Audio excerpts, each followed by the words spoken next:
Opa, boa noite. O A Notícia entrevista hoje o ex-ministro da Advocacia-Geral da União, José Eduardo Cardoso.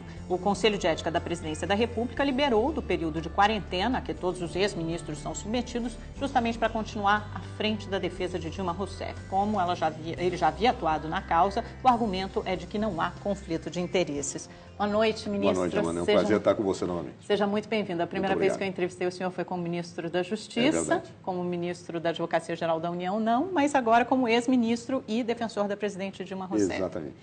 Ministro, o senhor, enfim, ocupou esses dois cargos e é também um dos aliados mais próximos à presidente. Qual foi a sensação daquela última quinta-feira, do discurso que a presidente deu no Planalto, principalmente de ver o PT sair do poder de forma tão melancólica depois de 13 anos? Amanda, acho que foi uma sensação para todos nós de tristeza. Veja, não estamos falando aqui de um projeto de poder. Eu te falo como uma pessoa que sempre acreditou, lutou no movimento estudantil pela democracia no Brasil e te falo com muita sinceridade. Ver uma situação dessa, em que uma presidente da República eleita é afastada sem nenhum fundamento, ao nosso ver, com clara ofensa à Constituição, é um negócio que dá um nó na garganta, que entristece. E talvez isso nos anime a continuar numa luta. É a luta por um mandato presidencial, que é importante, mas mais que isso, é a luta pela democracia, pelo Estado de Direito. Não se pode, no presidencialismo, afastar uma presidente da República fazendo acusações tão debilitadas, tão frágeis. Isso dá um nó na garganta. Eu nunca pensei que tivesse que lutar por uma questão como essa no Brasil de novo, né? Eu achei que a democracia no Brasil tinha certos pressupostos básicos que foram afirmados na Constituição de 88. E acho que isso emocionou e dá força para a continuidade da luta. Todo mundo fala tanto de que as instituições estão mais fortes no Brasil. O senhor pensa ao contrário? A democracia é frágil no país? Não, é engraçado. Você veja que paradoxal, as instituições do Brasil são fortes. Tanto que eu nunca imaginava uma situação dessa natureza, né? Eu nunca pensei que tivesse que lutar para que uma situação que eu reputo de golpe à democracia tivesse se cristalizado, né? E te falo, muito menos como advogado. Até na minha fala final no Senado, eu agradeci à presidente da República por ter me confiado a missão de fazer essa defesa. Não só por defendê-la, porque acho que é ilegítima a situação, mas por defender a democracia do Brasil, para defender aquilo que eu acreditei, que eu lutei no movimento estudantil e que ela lutou no passado.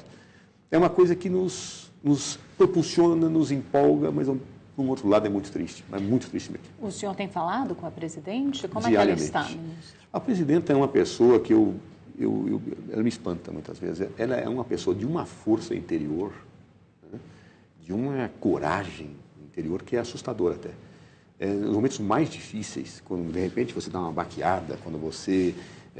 não é possível que isso aconteça, ela é a primeira a mostrar firmeza, a brincar, inclusive, né? É uma pessoa que é muito interessante, a Dilma, porque ela é uma pessoa que anima, em dados momentos de muita baixa, ela brinca, tira sarro de você em algumas questões. Então, é impressionante como a presidenta convive em períodos de crise, né? É uma mulher muito forte, sem sombra de dúvida. Então, ela está animada mesmo após o impeachment, depois de quinta-feira, mesmo assim ela consegue manter o bom humor? A presidenta Dilma é uma guerreira. É impressionante. E um bom guerreiro, ele sabe como se comportar nessas horas. E ela sabe. Ela tem esperança de voltar? Não tenha dúvida. Eu acho que o que anima a presidenta é a luta pela democracia, a luta por princípios que ela sempre lutou desde jovem.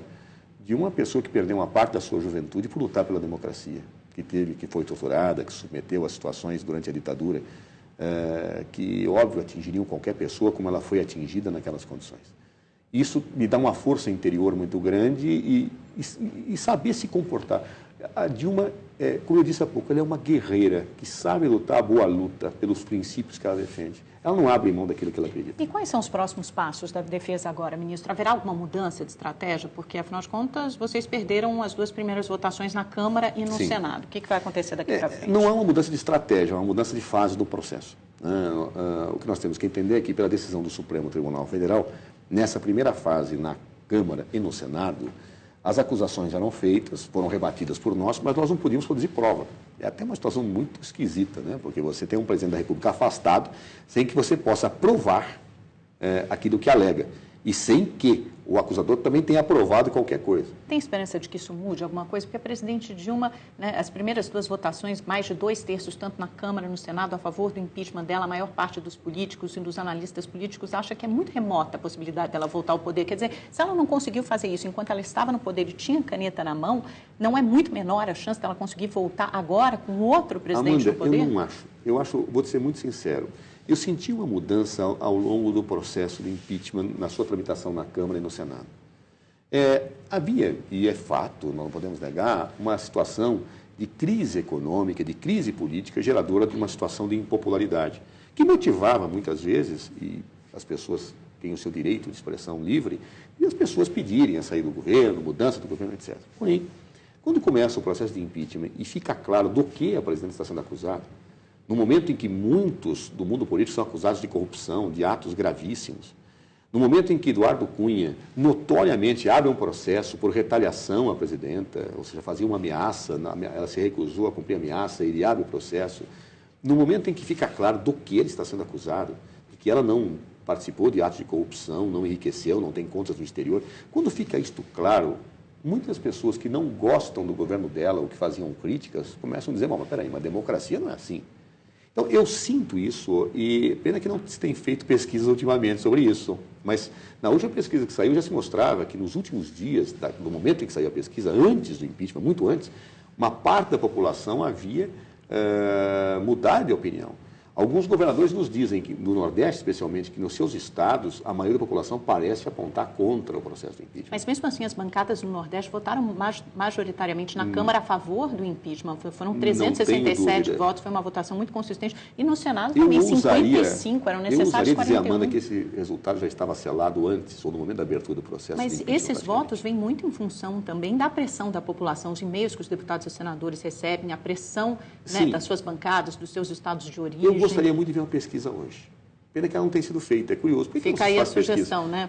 Se faça uma pesquisa para ver, né? Quantas pessoas aceitam o impeachment, como é que estaria a aceitação do governo interino Michel Temer. Eu acho que seria um dado importante nesse momento, que não tem sido feito. Né? E a presidenta Dilma, ela está sendo afastada por um remanejamento orçamentário que era feito, ou por uma situação orçamentária que era feita por todos os presidentes. O senhor está dizendo que a base jurídica é muito frágil, não justifica um afastamento. Não, quando nós falamos que, veja, a expressão, há muita gente que fica incomodada quando a gente usa a expressão golpe. E eu disse na minha defesa no Senado, quando você utiliza uma palavra que incomoda muito a outro, provavelmente é porque você está dizendo algo que o outro quer encobrir. Mas esse termo está sendo usado da forma correta? Porque muitos críticos argumentam, por exemplo, que hoje seria, que o verdadeiro termo seria uma medida de exceção, por exemplo, né? Que ela tem aparência de legalidade na democracia, que o golpe é muito preso, é muito uma expressão do século XX, tem a ver também com a instituição depois não de um Estado de Direito, como a gente continua vendo, mas de um regime de exceção. Veja, a palavra golpe, em geral, nos dicionários de política, ela expressa uma destituição ilegal de um governo. Pode ser com armas ou sem armas. Inclusive, há dicionários de política que diferenciam o golpe militar do golpe. O golpe militar é aquele que é feito com armas. E o golpe de Estado, né, que é uma expressão que vem do francês, ele tem a ver com a destituição ilegítima. Ora, se eu tiver a visão de que a Constituição está sendo desrespeitada, que não há razões para crime de responsabilidade, dentro desta classificação eu tenho um golpe.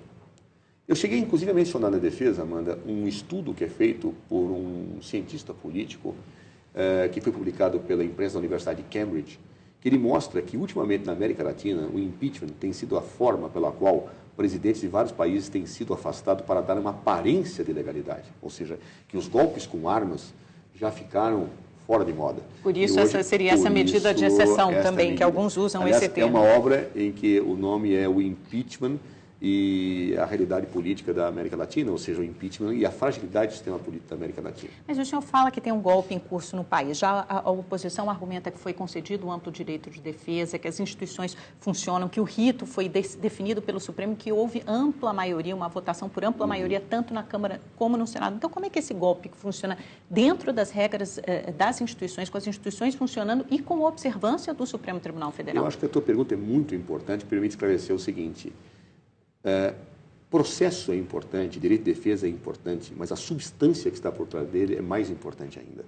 Eu posso ter um golpe de Estado ou uma injustiça profunda de um julgamento com todo o procedimento atendido e com direito de defesa. Então, a forma é correta? A forma, eu acho que houve problema de forma também, mas eu vou até abdicar dessa minha situação. Vamos imaginar que a forma seja correta, de uma maneira o geral, rito seja correto, que se faça direito de defesa. Agora, se isso for meramente formal e não for substantivo, eu tenho um golpe de Estado. Cito um exemplo histórico. Os processos de Moscou, na União Soviética, comandados por Joseph Stalin.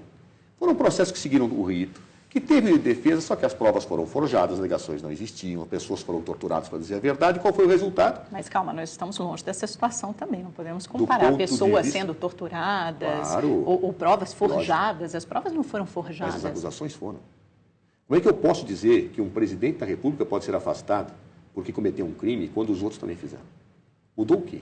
Se não era crime na época, não é crime agora. O senhor está falando dos decretos e das pedaladas que também foram praticados pelos presidentes que antecederam. Dos dois casos. Os decretos, o presidente Fernando Henrique praticou 101 decretos, 120 e poucos iguais ao que o presidente da República fez. O presidente Lula também fez decretos iguais. Não era crime. E o Tribunal de Contas da União dizia, isso é possível? Depois o Tribunal de Contas da União mudou de opinião. Perfeito. Depois que ele mudou de opinião, nós deixamos de ter decretos. Ou seja, está se aplicando uma sanção retroativa, presidente. E as pedaladas, as chamadas pedaladas? Vamos olhar. Primeiro, não se consegue dizer qual é o fato, o ato, perdão, que a presidenta praticou. Pela lei, as pedaladas, chamadas pedaladas, que é o empréstimo do governo federal ao Banco Rural, ele é disciplinado pelo ministro da Fazenda. Não é pelo presidente da República. Ou seja, o ministro da Fazenda poderia ter feito sem o conhecimento da presidente da República. É isso que o senhor alega. Não, alego e afirmo. Não houve nenhum ato da presidenta. E qual é o que dizem os denunciantes? Não. Era impossível que ela não soubesse, ou que tivesse mandado, porque ela almoçava, ela conversava periodicamente com o secretário do Tesouro, Arno Agustin. É isso que está afirmado?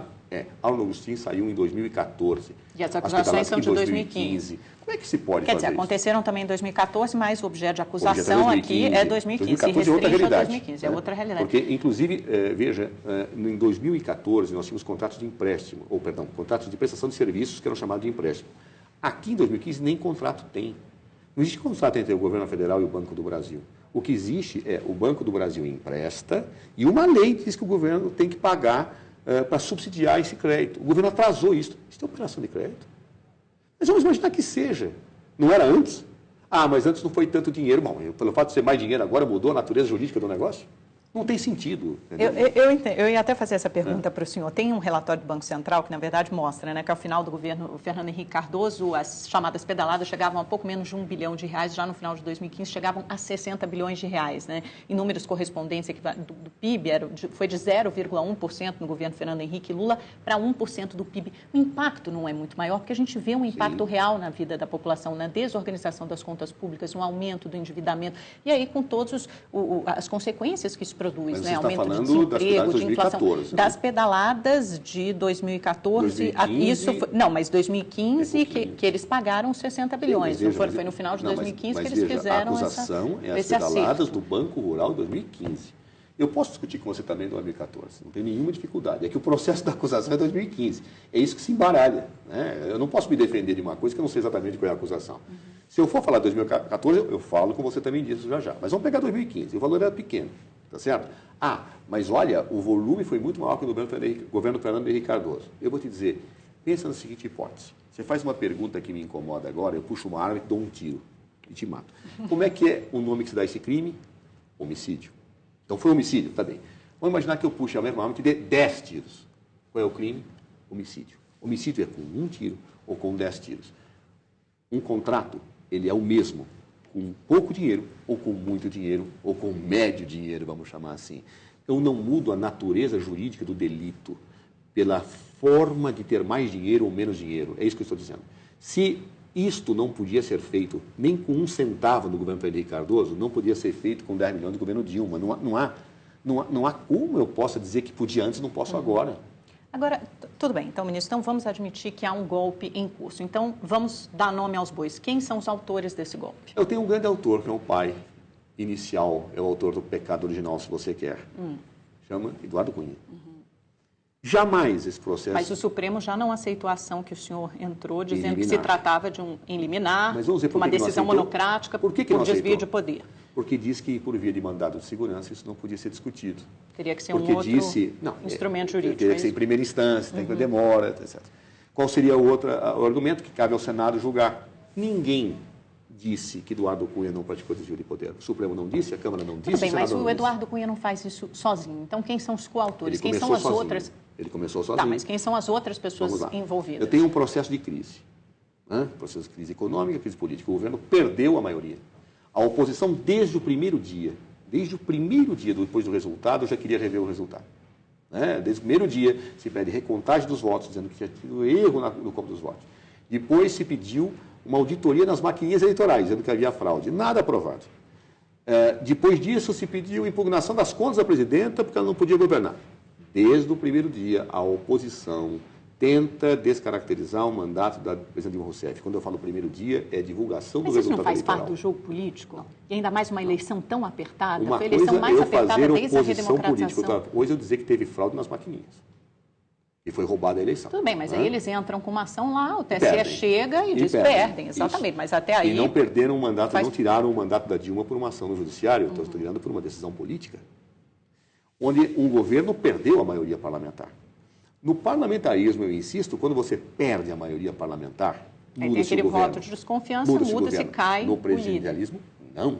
No presidencialismo, que foi a opção da sociedade brasileira num plebiscito, não. Mas é um golpe parlamentar? Eu diria que é um golpe de Estado, onde eu tenho toda uma confluência de situações que geram, dentro e fora do parlamento, essa situação. Mas tem aval do Congresso, então, porque teve ampla maioria nas duas casas. Eu não tenho a menor dúvida que é um golpe em que parlamentares, consciente ou inconscientemente, decidiram que isso fosse assim. A maioria. Sem base constitucional. Pega a decisão da Câmara.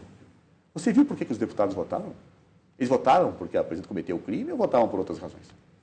Todo mundo assistiu a decisão da Câmara. Não, todo mundo assistiu àquela todo votação mundo assistiu decepcionante. E o mundo ficou horrorizado pelo fato de ninguém dizer que votava porque a presidente havia cometido o crime. Que é um processo de natureza jurídico-política, né? Isso. Quer dizer, os parlamentares necessariamente Exato. precisam usar o argumento jurídico? Mas, claro, ele é jurídico-político, use os dois. Eu não posso usar só o político, senão eu vou para o parlamentarismo. A presidenta da República tem que sair porque tem que sair, porque é a vontade política. Muito bem, é parlamentarismo, não é presidencialismo. Sabe o que é o problema? Isso, aliás, eu vi as declarações do secretário-geral da OEA, digamos que não é nenhum petista que falou isso, tá certo? E vi outras autoridades internacionais. O problema é que um país que tem esse tipo de fragilização do seu presidencialismo começa a gerar no mundo insegurança. Insegurança em relação a investidores, em relação a políticos, em relação a tudo. Um país que remove seu presidente sem nenhum por pretextos é um país que tem uma garantia institucional para que as pessoas possam aqui investir, para que eu possa ter confiança. Daqui para frente, estou contra um governador, estou contra um prefeito, impeachment. Alguém tem alguma dúvida? Abre um precedente perigoso. Mas apesar de o governo afastar de dizer que é um golpe, o judiciário, o OAB, a maioria das entidades civis e sociais não se pronunciou desse jeito, né, dessa forma. A maior parte da população, embora tenha caído a porcentagem que apoia o impeachment, mas ainda há um apoio majoritário, até pelo menos a última pesquisa havia um apoio majoritário ao impeachment e também da comunidade internacional, com exceção de críticas de alguns países aliados ao PT. Eu ousaria dizer a você, por exemplo, que a OAB defendeu o golpe de 64 dizendo que era legítimo. Mas todas essas outras entidades e a comunidade internacional reconhecem o novo governo. Não é verdade. Se você pegar a imprensa internacional, os países estão olhando. Elas questionam o processo. A imprensa internacional é majoritariamente crítica. Você viu o Le Monde, você viu o New York Times, você viu o Guardian, todos. Ou seja, a imprensa internacional, eu tenho dado várias entrevistas a países, aliás, aconteceu... Mas eles não chamam de golpe, né, ministro? Eles questionam o processo, o fato dela ter sido julgada por parlamentares também acusados por crimes de corrupção, o caso Eduardo Cunha. Eu posso não usar um conceito, porque o conceito incomoda alguns. Agora, se eu descrevo os fatos que estão dentro do conceito, por que eu não posso usá-lo? Se a imprensa internacional diz que a Constituição brasileira foi desrespeitada, que não havia razões para o delito e ela foi afastada, como é que eu posso traduzir isso de acordo com os dicionários da política? Golpe. Mas se há um golpe em curso no país, por que o senhor não recorreu ao Supremo? Eu recorri. No aspecto formal, veja, eu não discuti ainda a justa causa. Por que eu não discuti a justa causa? Eu quero produzir provas primeiro. Veja, olha o que aconteceu no caso da acusação do Eduardo Cunha. O Supremo havia decidido que Eduardo Cunha agia com desvio de poder e por isso foi afastado. Diante dessa decisão, nós impetramos um mandado de segurança. E o Supremo disse, olha, por esta via, eu não posso ter certeza se ele praticou ou não. Ora, vamos analisar, vamos produzir as provas primeiro. Eu não podia produzir essas provas ainda nessa primeira fase, não me foi permitido. Eu vou produzir agora e no momento certo, se for necessário, espero que não seja, vamos discutir a justa causa, que não é o mérito do processo, no meu modo de entender. É a falta da relação de nexo causal entre os fatos apontados e aquilo que efetivamente se decide para impeachment, que, aliás, é absolutamente desproporcional. Então, se o senhor sentir que vai perder as votações no Senado, também as próximas votações na comissão especial e no plenário do Senado... Se eu sentir que vou perder as votações... O senhor vai recorrer ao Supremo? Mas não tem a menor dúvida disso. Pela justa causa, para analisar a justa causa. Para analisar a falta de pressupostos jurídicos para o impeachment. A meu ver, isso não é mérito. O mérito, e eu faço aqui uma leitura daquilo que os autores fazem em direito administrativo, o mérito é aquele campo de valoração subjetiva que se faz, política que se faz. Pressuposto jurídico não é valoração política. Pressuposto jurídico ou há ou não há. E no caso não há. Então, eu devo aí, no momento certo, se ele acontecer, colocar isso no judiciário. Mas que momento certo é isso? Como é que o senhor vai saber? No momento em que eu entender que eu tenho a robustez probatória necessária para que eu não tenha uma decisão semelhante a essa que eu tive, quando eu tinha a verdade do meu lado, o Eduardo Cunha agiu com desvio de poder, e o Supremo disse, não, olha, por essa via não dá para ter isso. Claro, os deputados decidiram, etc. e tal. Eu quero ter a demonstração probatória, que eu não pude fazer em nenhum momento ainda. Dirá você, bom, por que você não vai à primeira instância? Porque eu tenho que ter uma situação séria. Eu não posso travar uma discussão em primeira instância acerca de um governo. Eu tenho que utilizar expedientes céleres. Tá certo? Se um juiz de primeira instância dá uma liminar, mandando a presidente Dilma Rousseff voltar, seguramente será cassada pelas autoridades, pelas instâncias superiores. Eu tenho que levar ao foro competente, a meu ver, que é o Supremo Tribunal Federal, que é o órgão que vai dar a palavra definitiva. Então, é nesse tribunal que eu quero travar a discussão a partir de um conjunto probatório que aí sim deixa indubidoso o que está acontecendo. Como nós estamos no campo das alegações, eu não pude demonstrar probatoriamente, coisa que farei agora, eu aguardo para discutir a justa causa no momento. Agora que começa o processo efetivamente. Ministro, vou pedir licença para o senhor um minutinho, nós vamos para um rápido intervalo, voltamos já já.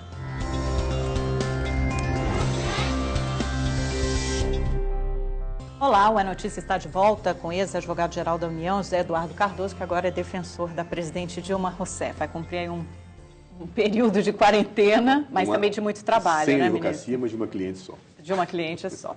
Ministro, alguns ministros do Supremo já revelaram que não pretendem analisar o mérito que o senhor chama de justa causa do processo de impeachment. Aliás, o ministro Teori Zavascki, na sua última decisão, foi muito específico. Ele disse o seguinte, eu cito aqui, não há base constitucional para qualquer intervenção do Poder Judiciário que, direto ou indiretamente, importe juízo de mérito sobre a ocorrência ou não dos fatos ou sobre a procedência ou não da acusação. Ele diz ainda que o juiz constitucional dessa matéria é o Senado e a decisão de mérito é insuscetível de reexame mesmo pelo Supremo Tribunal Federal. Isso não indica uma chance grande de derrota para a defesa? Veja, é curioso, mas eu concordo com o ministro Teori sobre um aspecto. O que é mérito? Então, veja, essa é uma questão jurídica altamente polêmica. O conceito de mérito do direito administrativo é muito diferente do conceito de mérito no processo penal e no processo civil. São conceitos distintos. Né? E qual é a natureza jurídica do processo de impeachment? Tem gente que diz que a natureza dele é administrativa, tem gente que diz que é penal. Eu defendi que ela tem as duas naturezas, administrativa e penal. Então, nós temos que definir o que é mérito. E o que eu entendo por mérito, que é aquilo que os administrativistas entendem por mérito e que me parece que se aplica bem a esses casos. O mérito é aquele campo de valorativo, subjetivo da decisão que se toma em atos discricionários, em atos que se tem liberdade para decidir. Quando eu tenho a liberdade de opção, eu tenho um mérito. É por isso que no direito administrativo, os chamados atos discricionários, os atos que têm esta liberdade, não podem ser examinados pelo judiciário no mérito. Essa é a dimensão. No processo de impeachment, o que eu tenho? Eu tenho pressupostos jurídicos e pressupostos políticos. A valoração política feita pelo judiciário não pode ser reexaminada. Mas a ausência de pressupostos jurídicos pode. Por quê? Porque a Constituição diz que nenhuma lesão de direito ficará afastada da apreciação do poder judiciário. Tudo bem, mas há como dividir esses dois? Há como dizer que o Senado fez uma apreciação única e exclusivamente política e não jurídica? Se é um processo de natureza jurídica e política? Se eu não tenho fatos que justifiquem crime, eu não posso ter um afastamento, porque senão ele é puramente político. Mas com essa decisão do ministro Zavascki, não fica claro que eles não vão querer reexaminar a decisão do Senado, ponto, sem entrar nessa discussão conceitual do que é mérito, do que não é... Eu não creio que jamais o ministro Teori Zavascki desse uma decisão contrária à Constituição. Dizer que existem atos que não se submetem ao crivo do judiciário, apesar de trazerem lesão a direitos, é algo que contraria a Constituição. O que julgo que o ministro Teori disse é, eu não vou analisar o mérito, ou seja, aquele campo valorativo da decisão, aquele campo em que eu não estou analisando situações objetivas, é aquele campo da decisão política. Esse eu não aprecio. Mas pressupostos jurídicos, verificar se tem a justa causa, que no direito penal é fator até de aceitação de uma denúncia ou não, eu acho que efetivamente aí é aquilo que em direito se diz pressupostos jurídicos que são indispensáveis para que se possa ter a valoração política. Se o Supremo analisar a justa causa e chegar à conclusão de que há, enfim, pressupostos jurídicos e de que o Congresso tomou a decisão certa, cai a narrativa de golpe do governo? Eu diria a você que isso é impossível. Não é possível que se diga que existe... É impossível o senhor perder essa ação? Não, eu não estou dizendo que é impossível perder a ação. Estou dizendo que é impossível se alguém verificar esses fatos dessa maneira. Não é possível. É de uma evidência tão solar. Né? Como é que eu vou dizer que um ato que nem o denunciante sabe dizer qual gerou crime para a presidência? Mas é tão difícil assim, porque tantos ministros já se pronunciaram nesse sentido, de não querer, ou, por exemplo, ou pelo menos de hesitar, de não querer analisar, não querer entrar nessa questão. Uma coisa é não querer entrar, outra coisa é entrar e dizer que há crime. Nós estamos discutindo o não senhor querer acha entrar. que isso vai ser difícil para o Supremo fazer? Veja, há uma coisa que eu acho que nós vamos discutir e vamos chegar a uma conclusão. Eu acho que o Supremo, à luz da doutrina internacional, da jurisprudência internacional, dos juristas do mundo inteiro, vai entender que ele pode analisar, sim, os pressupostos jurídicos. Não vai analisar o mérito, isso é aquela questão valorativa. Agora, se ele examinar dizendo que há crime, eu acho que eu não vejo essa possibilidade. Como é que vai dizer que tem dolo da Presidente da República, se teve pareceres de todos justificando isso? Mas a gente não seria muito ingênuo de achar que o Supremo não está completamente imune às pressões da sociedade, às pressões políticas, ou então mesmo ao medo, ao receio de interferir em outro poder? Eu não acredito. Não existem todos esses receios? Digo, Amanda, do fundo do coração, se eu acreditasse que o órgão supremo do judiciário do meu país, onde as pessoas têm a garantia da vitaliciedade, fosse formado por pessoas tíbias e fracas, que se curvam a momentos políticos como se fossem juízes de uma arena romana, eu largaria de ser advogado. Veja, se eu tenho juízes que são tíbios, se eu tenho juízes que não honram a toga que vestem, nem as garantias judicionais que têm, eu não vivo numa democracia nem um Estado de Direito. E eu acho que o Brasil é uma democracia, é um Estado de Direito, e os 11 juízes que integram a Suprema Corte são pessoas que não são tíbias, senão não teriam chegado lá. É por isso que eu avalio a você que o Supremo Tribunal Federal, embora formado por homens e mulheres que estão submetidos à influência da vida, jamais cometeriam uma situação por mera influência política ou por pressão de quem quer que seja. Repito, se eu não confiasse que o Supremo Tribunal Federal fosse um órgão idôneo, eu largaria a advocacia. O senhor vê maior chance, com toda a franqueza, de ganhar essa ação, de ganhar esse impeachment a favor da presidente Dilma Rousseff no Senado ou no Supremo? Os dois. Eu não abdico de nenhuma das situações. Eu acho que é tão evidente as Mas suas como razões. advogado, na sua avaliação, é mais fácil ganhar no Senado ou no Supremo? O senhor tem mais chance de ganhar no Senado ou no Supremo? Nos dois. Eu acho que nos dois casos. No Senado já não é um jogo de cartas marcadas? O senhor teve 55 pode ser votos e pode não ser. Eu tive 55 contra a presidente, votos, a favor do impeachment. A vida é dinâmica. Se você lembrar... O que pode mudar? Que situação favoreceria, por exemplo, a presidente Dilma? Que cenário, obviamente, vocês cogitam muitos cenários, que cenário favoreceria a presidente Dilma? As nossas razões. Veja, em janeiro... Ou o fracasso do governo Temer, das primeiras semanas, dos primeiros meses? Eu nem vou considerar esse aspecto. É evidente que pode influenciar na cabeça dos senadores. Se o governo Temer não conseguir cumprir as situações, se ele desagradar, isso pode acontecer, pode influenciar o lado político da decisão. Tenho dúvida que isso pode acontecer. É porque o senhor Mas eu me fio na minha razão. A minha razão ela é muito clara. A minha razão é muito evidente. O senhor disse que os congressistas estão julgando o processo exclusivamente ou principalmente pelo lado político. Como é que a sua defesa jurídica vai fazer com que eles mudem de ideia? Não teria que ser um convencimento político e esse convencimento... O meu próprio raciocínio explica isso. Eu acho que para haver análise política tem que haver pressuposto jurídico. A hora que eu conseguir demonstrar, mesmo aquelas pessoas que não querem ouvir, que o pressuposto jurídico não atende, ele não vai fazer análise política. Mas vamos imaginar aquela pessoa que se contamine, aquela pessoa que está cega e não quer ver a razão. Aí esses ingredientes podem efetivamente interferir. Claro. Eu me lembro que se você me entrevistasse em janeiro desse ano, você começaria a sua pergunta dizendo, bom, agora que vocês estão mais seguros que não haverá impeachment, Claro. Agora que o pior já passou, Agora que o né? pior já passou. Parece um mar mais No calmo. entanto, por força de uma delação que no que atinge a presidenta não tem a menor prova, nem pé nem cabeça que a delação de Elcida Amaral, por uma série de ingredientes que acontecem, de repente...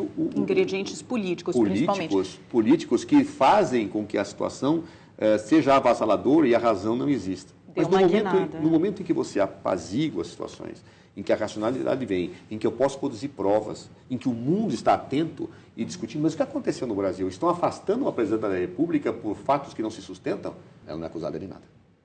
Mas o partido dela se vê envolvido. O partido dela, como o partido da oposição também, eu diria que o Aécio Neves também sofreu o mesmo desgaste da presidenta. É que aí entra o imaginário popular, né? O partido que está no poder e que é acusado de um esquema de corrupção sistemático. O imaginário popular se resolve ou se dissolve com a realidade. Dilma não é acusada de nenhum ato de corrupção. Partidos de oposição também são. Partidos da base governista também foram. E mudaram de lado alguns. Claro? Então vamos olhar a realidade e a população está percebendo isso. Quando você olha a popularidade de Dilma e a popularidade de Michel, ambos estavam atingidos. Né? Eu não sei hoje nem como é que está, pode ser que até que Dilma esteja na frente de Michel, claro, porque não se parou de fazer pesquisas. Ora, esse contexto nos mostra que o mundo da política ele está submetido a um câmbio muito veloz, especialmente em conjunturas agudas como essa que nós vivemos. Não é? Ou seja, é possível que hoje pessoas comecem a perceber, puxa, mas não era isso que eu queria? Será que esse é o caminho que eu queria? Então, o pressuposto político passa a mudar. O jurídico não muda. Não há base para o impeachment, mas o pressuposto político continua Então, mudando. parece que aí na sua defesa o senhor está contando com a mudança desse cenário político, desse pressuposto político. Eu conto na minha defesa político. com a minha razão jurídica.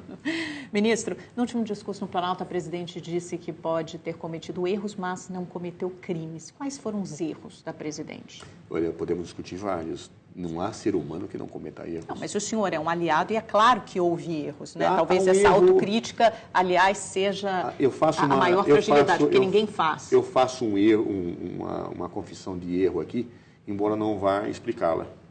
Um dos erros, não dela, nosso, foi ter confiado em pessoas que não mereciam confiança. Quem? É isso que eu disse que eu não ia nominar. Cada um aí avaliará como acha que deve. Essa última, bom, daqui a pouco... Essa última tentativa, por exemplo, de fazer, de tentar uma estratégia para anular um impeachment com o presidente interino da Câmara, Valdir Maranhão. Aí foram detectadas as suas digitais e também do governador do Maranhão, Flávio Dino. O senhor admitiu publicamente que esteve com o Valdir Maranhão. Não foi uma atrapalhada política aquilo? Fazer um pedido e uma petição e pedir que ela seja apreciada é atrapalhada? Eu acho engraçado... Mas os senhores realmente acreditavam que por uma medida monocrática, uma decisão monocrática do presidente interino da Câmara... Veja, o que eu pedi... Que muitas vezes não conta nem com aquela legitimidade, poderia anular um processo que já estava no Senado? Mas por que não? Eu quero dizer o seguinte, o que eu pedi? A anulação da sessão, a maneira com que ele ia proceder à anulação... Não é a anulação da sessão, é a anulação da sessão da votação, não é qualquer sessão, a anulação do impeachment. Veja, o que eu posso fazer? Eu tenho uma situação que acontece completamente irregular. Eu viro para o presidente Eduardo Cunha e antes da votação falo, isto é nulo. Ele não concede. O que eu faço? Eu entro com mandado de segurança, tá certo? E faço o quê? Peço para o presidente da Câmara que proceda à anulação. Mas faltou combinar com o presidente do Senado. Então, Renan Calheiros, que aliás foi aliado de vocês durante muito tempo. Isso não é medida política, é jurídica. Eu tenho que pedir permissão para Renan para pedir uma anulação para exercer meu direito de defesa? Não, o senhor pode consultá-lo apenas. Não, eu pedi. A autoridade que se quisesse consultasse. Eu pedi para o presidente da Câmara, Eduardo Cunha, não para o Maranhão, atenção. Eu pedi para Eduardo Cunha, logo após a sessão, que anulasse. Mas conversou com o Valdir Maranhão depois. O Eduardo Cunha... Não. O que o Eduardo Cunha falou para a imprensa? Não, ele falou que não ia decidir. Que só depois de impeachment ele decidiria. Isso foi falado para a imprensa. Bom, assume Valdir Maranhão. Eu tenho uma petição pendente, até porque eu precisava da decisão para poder judicializar a questão. Qual é a resposta? O que eu aleguei?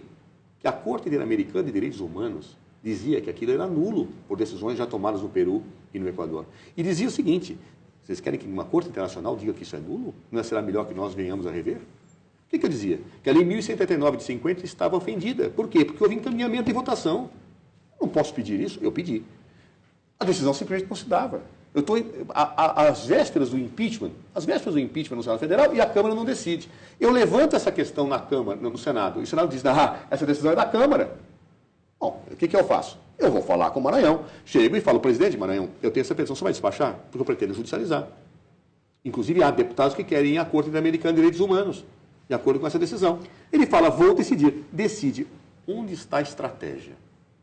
A A estratégia qual foi? Isso beneficiava o governo. Se ele anulasse a votação do impeachment às iria, vésperas da votação no Senado, obviamente isso beneficiava o governo. Seguramente ele conversou com o senhor, conversou com outro aliado da presidente, que é o governador do Maranhão. Não, veja, seguramente a defesa da presidente não pediria nada que fosse contra ela. Não, ou seja, eu pedi algo que nos parecia ser nosso direito. Eu não imaginei que a defesa fosse pedir algo contra ela. Agora, eu pedi algo nisso. Eu chego com ele e falo, essa é a nossa posição. Ele me diz, você acha que deve ser anulado? Eu falei, eu acho que deve ser anulado. Não tenha dúvida, eu estou pedindo isso ao Eduardo Cunha há tempos. Ele disse, eu vou conversar com o governador Flávio Dino, que é um jurista. E é. E o governador Flávio Dino... Jurista aliado de primeira hora da presidente. Mas veja, então ele conversa com quem é amigo dele. Ele poderia ter procurado outro jurista, talvez. Ele decidiu procurar o Flávio Dino, que é um jurista que ele confia. O Flávio Dino me liga e fala, eu acho que tem irregularidade sim. Eu estou dizendo para ele que tem ilegalidade sim. Ele quer voltar novamente conversar com você. Eu falei, perfeito, voltamos. Ele pediu mais alguns esclarecimentos. E no dia seguinte decidiu. Agora, ministro, faltam, enfim, poucos minutos, restam poucos minutos da nossa entrevista. Eu queria realmente que a gente fizesse um balanço sobre os erros da presidente Dilma e do PT no poder. Porque não é dizer que ela foi vítima de um golpe, somente que é um governo ilegítimo, porque a gente sabe que há uma conjunção de fatores e uma série de fatores, talvez principalmente políticos, que tenham levado a essa situação. Então, os erros na economia, a falta de diálogo com o Congresso Nacional, os erros na política, a corrupção que envolve o PT. Quais foram os erros da presidente? Sabe que eu tenho uma dificuldade que eu acho que nós temos que precisar um conceito. O que é erro? Erro que eu leio a posteriori ou é erro quando eu decido no momento e eu saberia que não daria certo? Se você falar em erros a posteriori, que eu avalio depois que as pessoas fizeram... Recessão, aumento de desemprego, corrupção, eu te pergunto, quando ela baixou os juros, era um erro? Não é, mas talvez tenha sido um erro baixar os juros sem fazer o dever de casa na política fiscal. É um erro a partir do momento que você... Qual seria o erro? Reduzir despesas, obviamente, não continuar acelerando as despesas. Não, mas não é acelerar as despesas. Eu tinha que ter uma política anticíclica. Eu tinha que ter uma política para tentar reverter a crise econômica. Então, o que eu faço? Mas isso gerou a inflação, agora gera um aumento, Essa impacto no desemprego. Essa é uma leitura posteriori. Muitos, na época, economistas diziam que esse era o caminho certo. Quantos que hoje pedem impeachment não pediam redução de juros? Em 2014 já não se sabia que era o caminho errado? Aquilo já não estava muito claro? Uma série de críticas e analistas apontavam para aquilo. Como é que estava. Ninguém sabia que havia o agravamento da crise internacional, os reflexos que teria. Então, você tem todo um conjunto. É muito fácil você analisar erros a posteriori, né? Quando você puxa, se eu não tivesse dobrado à esquerda, eu não atropelaria aquela pessoa. E do ponto de vista da personalidade da presidente, o senhor convive com ela diariamente, muito de perto. Quais são as dificuldades na personalidade dela? Muitos críticos citam isso. Não críticos, aliados também, pessoas que conviveram, que trabalharam com ela. Isso dificultou? Isso tornou o terreno mais propício ao impeachment, a falta de diálogo? Eu acho que existe um componente das pessoas que falam isso de machismo muito forte. E eu estou convencido disso. Porque um homem firme... Ministro. Verdade. Uma mulher firme... O mesmo argumento da presidente. O mesmo argumento dela, e eu acho correto, me permite usá-lo. Acha correto. É o seguinte, eu já trabalhei... Eu fui sempre subordinado a mulheres na minha vida. É engraçado isso, né? Eu fui subordinado a Luísa Erundina, primeira prefeita mulher de São Paulo. Fui subordinado a Dilma Rousseff, primeira presidenta mulher. Vocês, mulheres, são muito discriminadas quando são firmes. Não sei se vocês se dão conta disso. Ah, mas que é isso? Que mulher autoritária. Um homem quando age com firmeza em certa situação, um homem firme. É mulher valorizada, que é autoritária, que insuportável. Ministro, rapidamente, a gente tem 2 minutinhos finais para a gente tentar resumir tudo. Primeiras impressões do governo Temer. Eu acho que é um governo que nasce numa situação difícil, porque tem sobre ele a pecha de legitimidade. Nenhum governo consegue se livrar disso facilmente. Em segundo lugar, o fato de não ter colocado mulheres no primeiro escalão revela uma postura muito inadequada, não ter colocado negros no primeiro escalão. Vai ter uma chance na economia com o Henrique Meirelles, por exemplo, à frente do Ministério da Fazenda? Eu acho que ele não terá uma situação tão fácil por força dessas situações, ou seja, ele nasce de uma ilegitimidade. Mas por força dessa situação ou da situação econômica em que se encontra o país e que foi também criada pelos governos do PT? Ela não foi criada só pelos governos do PT, não sejamos simplistas na análise. Ela foi criada por uma conjuntura internacional, por erros que, se você vê a posteriori, mas que na hora não pareciam, uma série de situações. Mas te diria objetivamente que essa situação não é simples. Primeiro, claro, pelo quadro econômico. Em segundo lugar, eu acredito que nenhum governo que tenha a pecha de legitimidade, que tenha essa visão, ele conseguirá reunir energias necessárias para sair dessa crise. Esse é um problema original também desse governo. E a crise do PT? Como é que vai sair dessa crise e quais serão as consequências? O PT é um partido que foi importante para o país, teve problemas e que hoje precisa se reestruturar, refletir, fazer autocríticas e projetar o seu novo caminho. Ele tem e terá um papel muito importante para o Brasil. O senhor agora, nessa atuação como advogado-geral da União, tem sido muito elogiado pelo seu próprio partido. Né? Passou da pessoa mais discriminada a mais elogiada, tida em alta conta. Alguns já falam até no senhor como possível candidato em 2018 pelo PT. Pelo amor de Deus, eu vou bater aqui, não, eu quero O que é esse, pelo amor de Deus? É não de jeito nenhum, não vou pensar, não, veja, posso considerar? Pessoal muito clara, que é voltar para a academia, voltar para a advocacia, depois de tantos anos de vida pública. Eu aceitei ser ministro e depois já não queria mais ser deputado. Né? Quando a empresa me convidou, eu achei que ser ministro da Justiça era uma coisa fantástica, estar na equipe dela era fantástico. Participei, estou hoje como advogado de defesa dela porque acredito nela, porque acredito na causa. Mas, muito francamente, eu acho que o que eu tinha que contribuir para a política brasileira eu já contribuí. O senhor está dizendo aqui hoje... que eu contribuí alguma coisa. Hoje, 16 de maio de 2016, o senhor não será de jeito nenhum candidato à presidência em 2018? Eu te digo o seguinte, eu não vejo quem está cogitando isso, porque já me falaram isso várias vezes, pois eu digo que assim, não é realmente a minha disposição de vida nesse momento, a minha vontade... O senhor descarta, então? Descarto sim, a minha vontade hoje é advogar, ir para a academia... coisa que eu parei há tanto tempo. Eu sou professor, eu gosto de ser professor, é o que eu gosto de fazer. E quem vai ser o candidato do PT, então? Lula? O senhor ainda vê um caminho para ele? Eu acho que o Lula é o melhor candidato, sem sombra de dúvida, o Lula é o melhor candidato. Não tenho dúvida, você veja as pesquisas, né? Sobre todo o intenso bombardeio, ele está bem na frente de alguns oposicionistas. Vocês já fizeram as pazes, então, voltaram às boas. Eu nunca briguei com ele. Ele brigou com o senhor, talvez. Vamos para um pinga-fogo rápido, então, para encerrar. Sérgio Moro. Um excelente juiz, que como todo homem, como todo ser humano, às vezes comete equívocos. Rodrigo Janot. Um excelente membro do Ministério Público, aliás, uma pessoa que eu tenho uma magnífica relação pessoal e que tem desempenhado um grande papel. Mas ele pediu abertura de inquérito contra o senhor. Mas tem que pedir. Veja, olha, que o Delcídio fala o que falou, que se investigue nada contra a investigação, nada em relação à investigação que faça a meu respeito de quem quer que seja. No meu caso, vai se provar que era uma mentira só o que foi dito por Delcídio. Gilmar Mendes. Um juiz da Suprema Corte que acho que muitas vezes tem tido posições bastante acaloradas na linha da sua crença política e, portanto, se submete à crítica. Alexandre de Moraes, que assumiu um cargo durante muitos anos, foi ocupado pelo senhor, Ministério da Justiça, disse numa entrevista polêmica à Folha que o mais votado da lista tríplice da Procuradoria-Geral da República não necessariamente tem que ocupar a chefia da Procuradoria. Veja, o Alexandre é uma pessoa que tem uma magnífica relação pessoal, foi até meu aluno no passado, você vê que eu estou velho. E mas um excelente não foi bom professor, então? Não, ele acho que foi um excelente aluno, foi bem colocado no Ministério Público. Tem posições que muitas vezes nós divergimos, naturalmente, na vida política, e essa talvez seja uma delas. Nós sempre defendemos que para a autonomia do Ministério Público, embora não seja o que a Constituição exige, era bom que o primeiro colocado da lista, até para que a instituição seja fortalecida, seja nomeado. Então, é um bom nome, o Alexandre de Moraes é um bom nome para o Ministério da Justiça. Quem avalia quem é bom para o seu governo é o Michel Temer. Michel Temer? Michel eu conheço há muitos anos, ele praticamente quase foi meu professor na Universidade Católica, somos o mesmo grupo acadêmico, tenho uma excelente relação com ele, porém eu acho que hoje ele monta um governo que, pelas condições do processo que aconteceu e da sua equipe, está submetido a fortes e duras críticas. Lula? É um dos maiores líderes da história brasileira, uma pessoa de uma inteligência, de uma perspicácia política que, sinceramente, eu nunca vi em nenhum outro líder. E Dilma? É uma pessoa forte, honestíssima, intrinsecamente honesta, incrivelmente honesta, e que, nesse momento, sofre uma profunda injustiça. Ministro, muito obrigada mais uma vez pela sua entrevista ao É Notícia. Está sempre convidado a voltar. Obrigado, muito obrigado. Muito obrigada a você também pela audiência até essa hora da noite. Continue conosco, assista as entrevistas pelo site, os endereços aparecem aí embaixo no seu vídeo. Uma boa noite, uma excelente semana para você. Até a próxima.